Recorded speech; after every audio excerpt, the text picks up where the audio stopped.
One of the most appealing things about PC building to me is the endless amount of configurations and components you have at your disposal.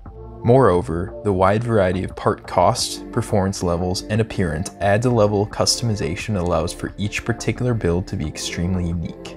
The aspect that most interests me when building a PC is the price to performance ratio. I've always been a deal hunter for pretty much everything I buy. And when it comes to PC gaming, I've noticed that the majority of individuals, especially those newer to gaming on a PC, do not need super high-end performance or new components. Some of the most popular titles on PC are fairly easy to run, and hardware that is several generations old can, in most cases, perform to the level that people expect.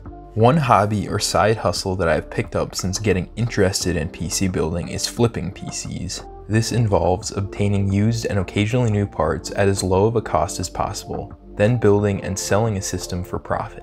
I generally keep an eye on the used market with Facebook Marketplace and eBay and try to grab the best deals as I see them. Sometimes it can take a while to accumulate the parts I need to complete a build, but I don't mind being patient and only pursuing the best deals since it allows me to spend the least amount of cash possible and make the best profit while also providing a solid deal to the buyer. I recently moved and have not been able to spend as much time buying parts and flipping systems as I had been recently. However, today I'd like to showcase a system that I have recently put together with parts I've been accumulating for a few months now. I will share the components I used to build the PC as well as a few benchmarks to get an idea of what it is capable of. I believe the most important part of starting a build is deciding what platform it will run with.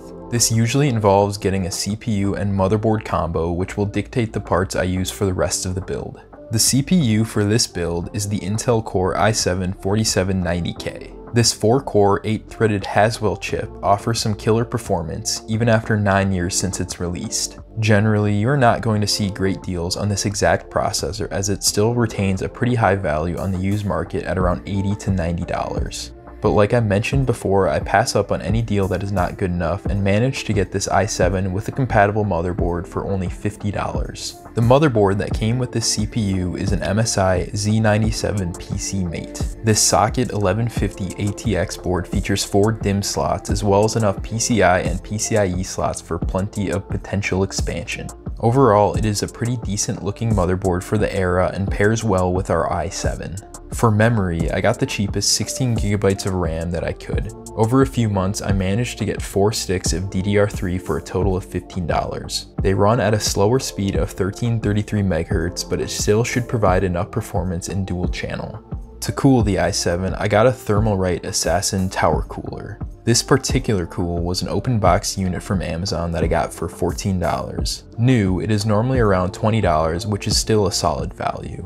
Compared to an Intel stock cooler, it does a great job of cooling the 4790K, which is known to run pretty hot. I decided to feature an era-appropriate GPU in this build with the NVIDIA GeForce GTX 970. This is the same card that I made a video on recently, so I believe I know what sort of gaming performance this PC will achieve. I got this factory overclocked EVGA model for $40 used, which is insanely good value in my opinion, as they are usually around $60 to $70 used. To power the system, I purchased a used 500 watt 80 plus bronze power supply made by Aries Game. The seller claimed that this unit was barely used and I received the PSU and box it came in for only $25. It is generally pretty tough to find good deals on power supplies right now, so getting a model from a less reputable brand with a lower wattage and non-modular cables may be necessary. In this case, 500 watts will be plenty to power this build and may even handle a modest GPU upgrade in the future. For storage, I opted for an SSD and HDD combo, which is generally a very cost-effective configuration for a system with plenty of game storage. The boot SSD I got for $15 is a 250GB Samsung 860 EVO. It runs Windows 10 very well and has enough extra storage for a few additional programs and games. For the primary game storage drive, I got a 500GB WD 3.5-inch hard disk drive for $5. Hard disk drives are definitely not worth using as a boot drive with the affordability of SSDs now, but for cheap game storage, they are still solid for a budget build. Overall, I think the total storage in this system is enough for most people to have a modestly sized game library with a few other larger programs installed. The case I got for this build was a nearly new Corsair Carbide 175R. I got this one locally from a seller who had recently purchased it but did not end up using it. I managed to get the price down to $30 as it was missing a few of the accessories that it came with, including a side panel screw. For an ATX mid-size, the case is pretty compact and looks pretty minimal and sleek. One thing that I'm not personally a fan of is how tinted the tempered glass side panel is, but for this build there isn't any RGB components to show off and the internals aren't overly flashy by any means, so for the price I can't complain too much. The fans in this case include the pre-installed fan that came with the case, as well as 2 more cheap fans that I already had for a total cost of $6. 2 intake fans and 1 exhaust fan as well as the open top should allow for enough airflow for the entire system.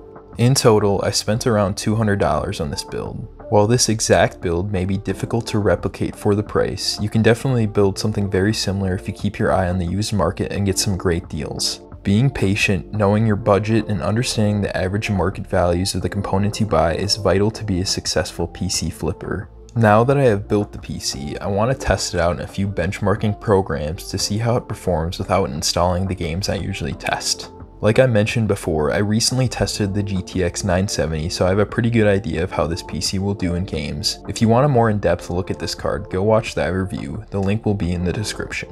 In Unigine heaven at 1080p low, the system achieved a 231 FPS average and scored 5,824 points. Superposition at 1080 low resulted in an average of 111 FPS with a 14,768 score. Both of these benchmarks were nearly identical to the heaven and superposition results at 1080p low with the GTX 970 from my earlier testing with a newer test bench. So ultimately, this system would likely provide similar in-game performance to my tested gameplay from that video. I wanted to stress out the card a little by upping the settings in these Unigine synthetic benchmarks. In heaven, at 1080p Ultra with tessellation set to extreme, the PC earned a 2054 score with much lower but solid FPS of 81.5. Superposition at the high preset ended with a 42.5 FPS average and a score of 5,681. Based on this performance and my previous GTX 970 tests, this PC will likely be great for casual gaming at 1080p and perform extremely well and easier to run esports titles. However, it may struggle with some more modern graphically intensive games and may require a resolution drop just to achieve better frame rates in a few titles. My goal with this PC is to flip it for around $300 or more and continue flipping my way up to more builds with interesting or more powerful components. I might even document more of these flips on the channel and make it a series.